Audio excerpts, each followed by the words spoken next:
What's good, people? Sound nothing like it. It's the NBC podcast with your boy S. McCann. And this is episode 26, Eagles Week 9 review. And in this week, we lost a close one against the Chargers. And I was proud of my team. We ain't let up. The offense looked good this game. Ran the ball again. Second week in a row. The quarterback made some plays this week. And I was very proud. So in this episode, I break down the standout players of this week. What we did right. What we did wrong this week. A review of next week's game against the Broncos, and breaking news, Odell signing to the Los Angeles Rams. So sit back, relax, let's get it. Week 9 against the Chargers. We lost 37, Chargers 24, Philadelphia Eagles. Everything in the beginning didn't go our way. Hurts, Jalen missed a wide open TD to Dallas Goedert. He also missed a TD to DeVonte Smith in the end zone. During this game, linebackers looked like they were nowhere on this field. Herbert was just eating the middle of the field all day. If it was Keenan Allen, killing the middle of the field. Jared Cook, killing the middle of the field. We couldn't stop anybody over the middle. Nothing. Our rushing defense this game did their thing. They shut down the rush. But the pass, we couldn't stop the pass. And it did look like we were playing the zone against a good young quarterback. And he ate us up. You got to do some press man. You got two corners that are tall corners that like to press receivers. That's what they did within their career.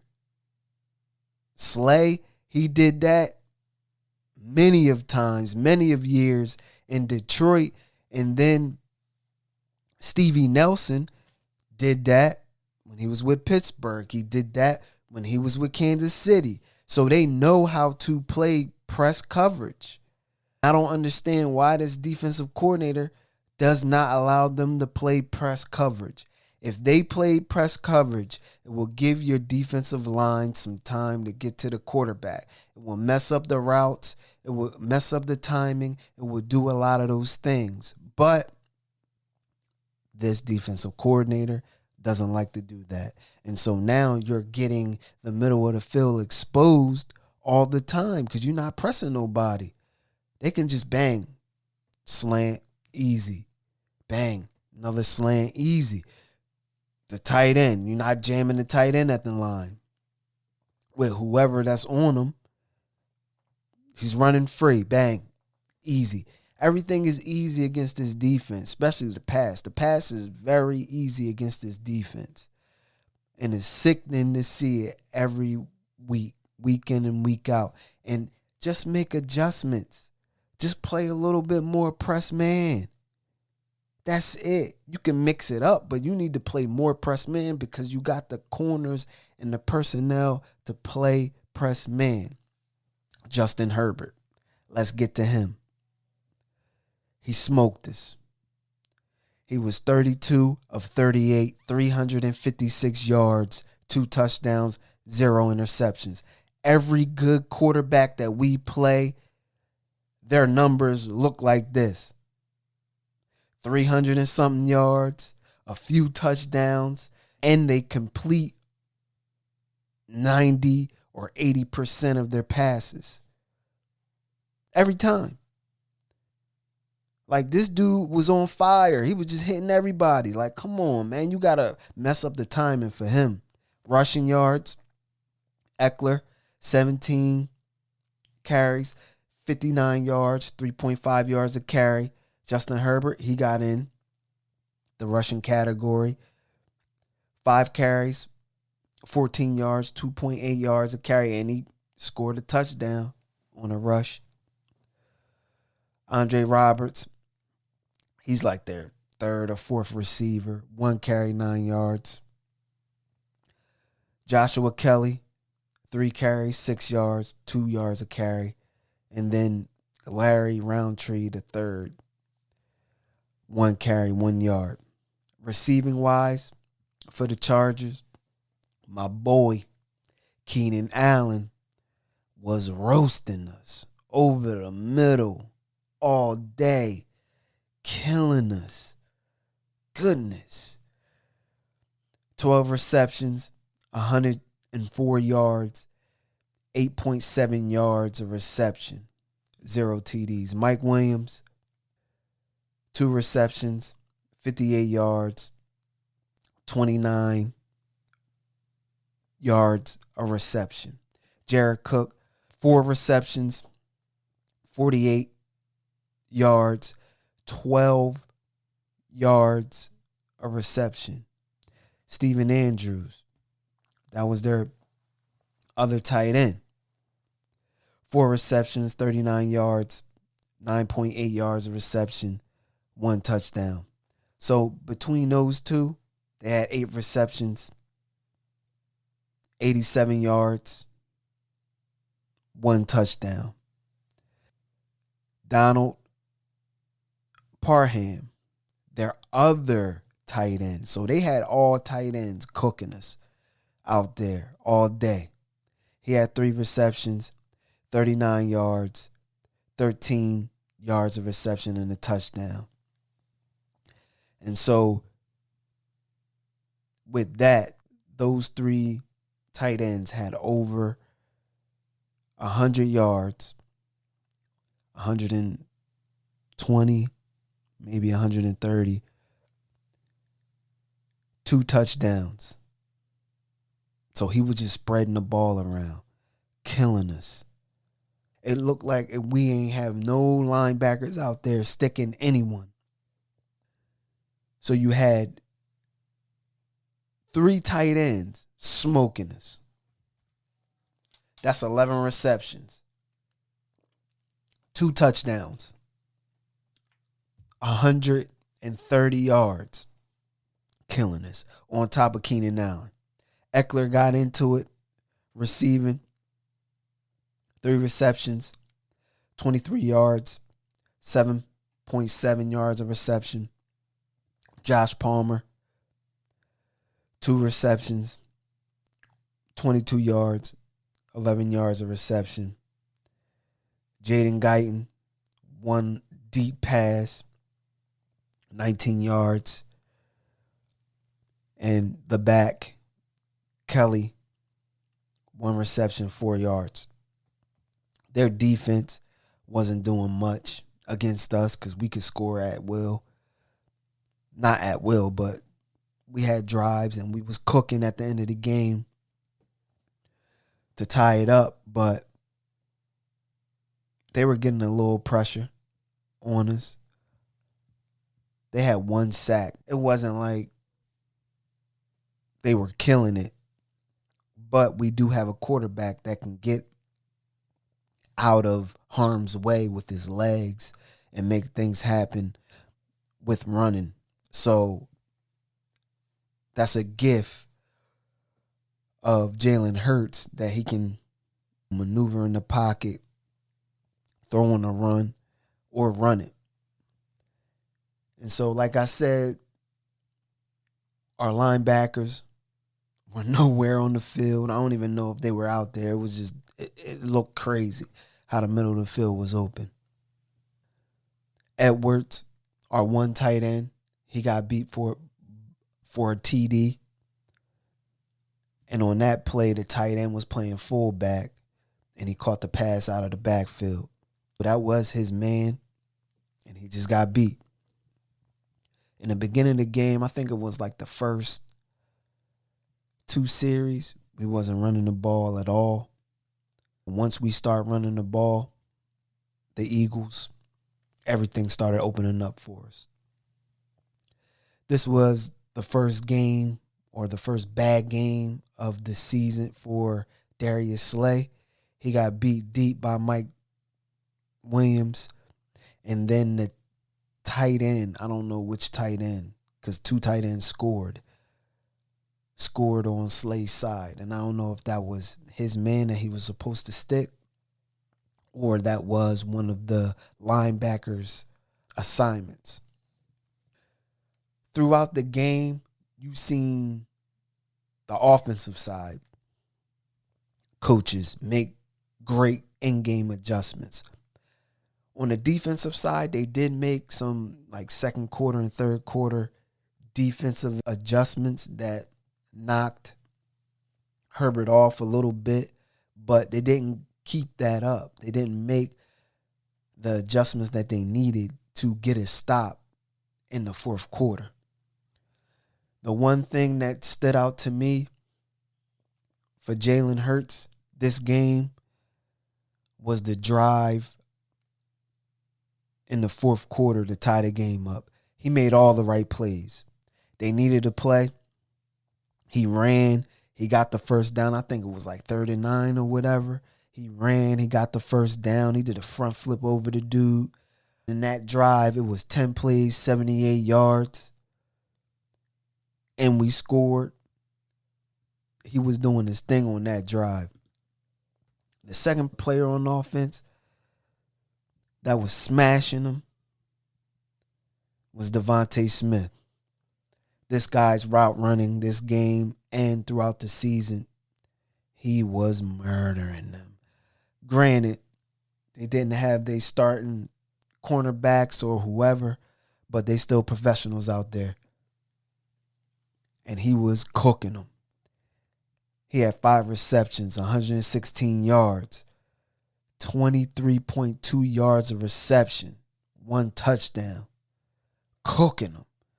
That's our bright spot on this offense. Him and Goddard, when they get to it, and you sprinkling everybody else in one by one, but it should be those 2 getting the ball receiving-wise on our offense every week. DeVonte Smith and Dallas Goedert. Jalen Hurts, this game, I like this game for him because it seems like now they're taking the approach of what the Seattle Seahawks did with Russell Wilson in his first year, in his second year in the league. They relied heavily on the running game, and they made him progress into the QB that he is now. As we all know, in this NFL, it's hard to play quarterback. It's hard to understand certain things, certain language, certain coverages. But if you do have a running game that can save your quarterback or that can help your quarterback in the flow of the game, now you got play action. Now you can hit those big slant routes or those big plays down the field when you run the ball. And I think that that's what the Eagles are doing with Jalen Hurts. They know that he's a smart individual. They know that he knows how to play the game of football. His arm is strong enough and all of that. But you still have to help your young quarterback out with running the ball. So Jalen Hurts, he was 11 of 17, 162 yards, 1 touchdown, and that was to DeVonte Smith, 0 picks. He did well. Yeah, you want to get the yards up a little bit to like 230, 250. But, again, he didn't have no picks. Rushing, this was like the first game that Jalen Hurts was not the leading rusher. So Jordan Howard had 17 carries, 71 yards, 4.2 yards a carry, 1 TD. Jalen Hurts, 10 carries, 62 yards, 6.2 yards a carry. Boston Scott, 10 carries, 40 yards, 4 yards a carry. Kenneth Gainwell, 2 carries, 3 yards, 1.5 yards a carry, 1 touchdown. Receiving, I told you guys about DeVonte Smith, 5 carries, 116 yards, 23.2 yards of reception, 1 TD. Dallas Goedert, 3 receptions, 43 yards, 14.3 yards of reception. We need to get him the ball more as well. Quez Watkins, 2 receptions, 9 yards, 4.5 yards of reception. And Jalen Reagor, 1 reception, -6 yards. He's a disappointment to me. He's a first-round pick. And it's like, why is he not showing up? Like, he has to at least get open for other people. Like, he not even getting open. I don't even see him open on the field.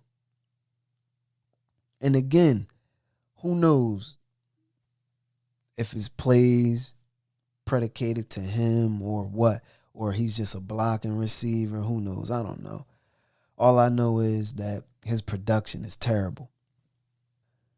And so the overall stats, the Chargers had 445 yards.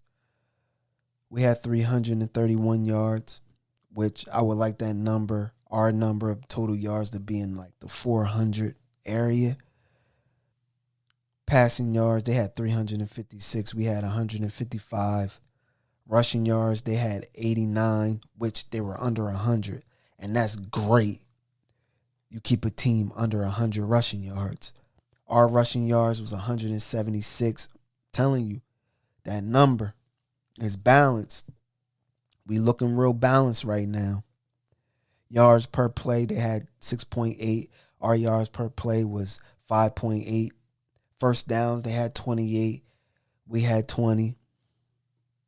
Sacks allowed. We only allowed 1 sack. They allowed 0. We had 3 punts. They had 0 punts. They had 4 penalties. We had 3 penalties. Their time of possession was 33 minutes, 37 seconds.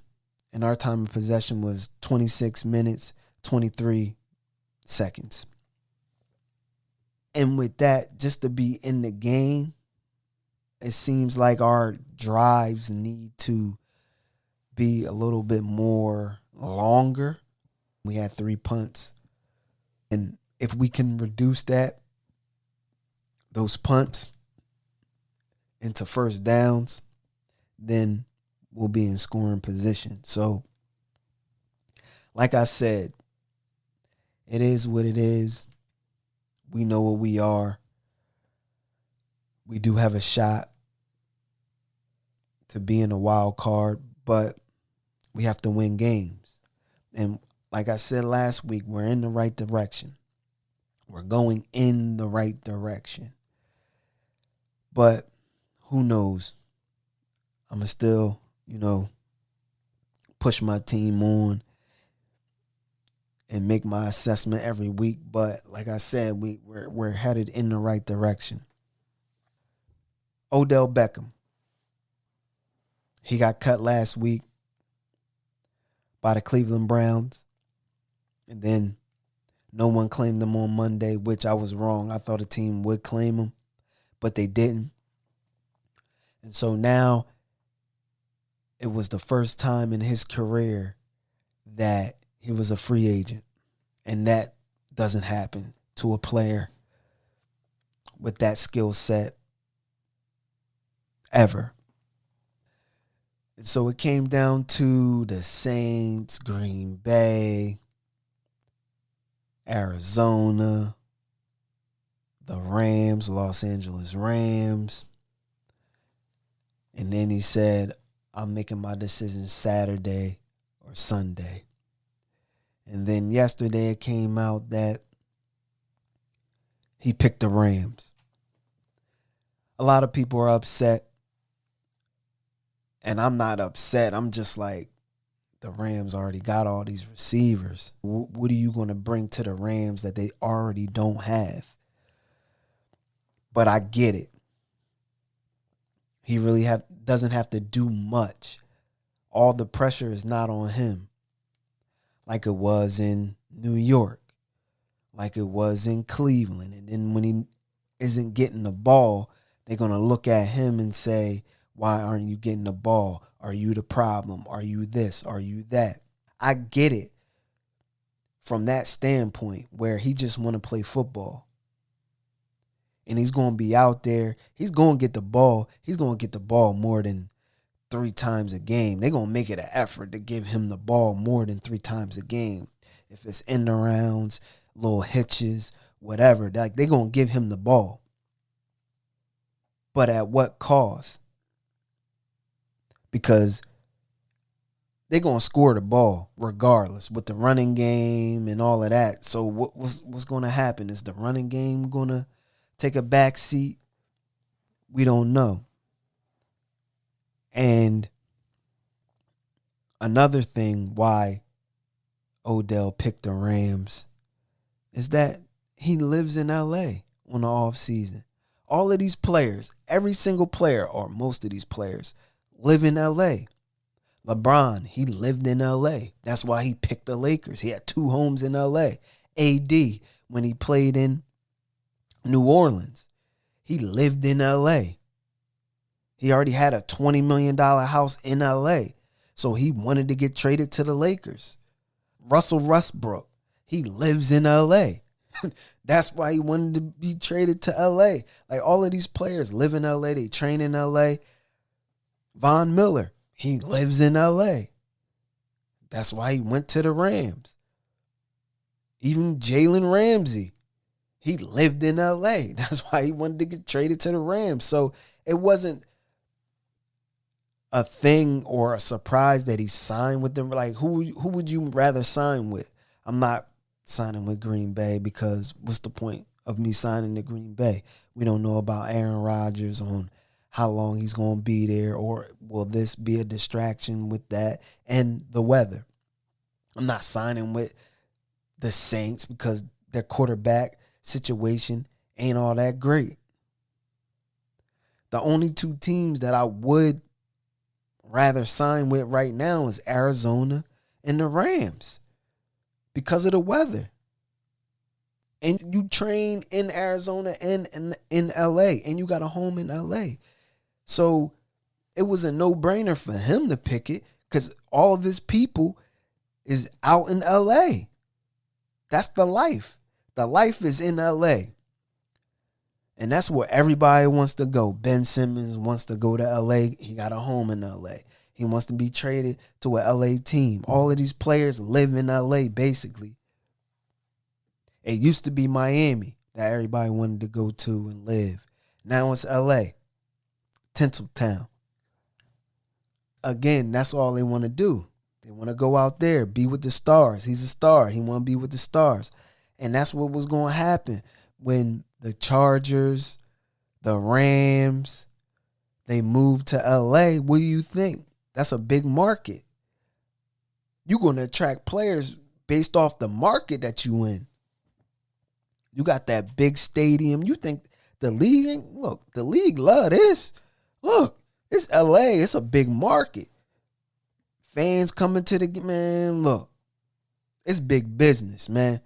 And that was a big business move. You can't be mad at that. So this week against the Broncos, can we win this game? Yes. Will we win this game? Who knows? We're going in the right direction. They don't have a few of their corners. And so we'll see what will happen. All I want for this week is to continue to be balanced on offense. Please be balanced. bump up the passing yards to like 230, 250, and continue to rush the ball over 100 yards. Get everybody involved. Jalen Hurts, Jordan Howard, all the backs. Boston Scott, Kenneth Gainwell. Get them all primed up, ready to rush. And that's just going to open up the play action and the passing down the field. So with that, people, it's a wrap. One. So that was episode 26, Eagles Week 9 review. And like I said in that episode, we're on the right track. Our offense is balanced, but that defense is still bad at the linebacker position. So we will have our struggles against a good QB with good weapons. So that will be tough to watch. But what's great to watch is DeVonte Smith growing with Jalen Hurts. That's something special. And so in this week, week 10, we go against the Broncos. In that game, we might win, we might lose, who knows. But like I said in the pod, I hope that we're balanced this game, and that will give us a chance to win. So with that, people, stay safe, give respect, and show love. One.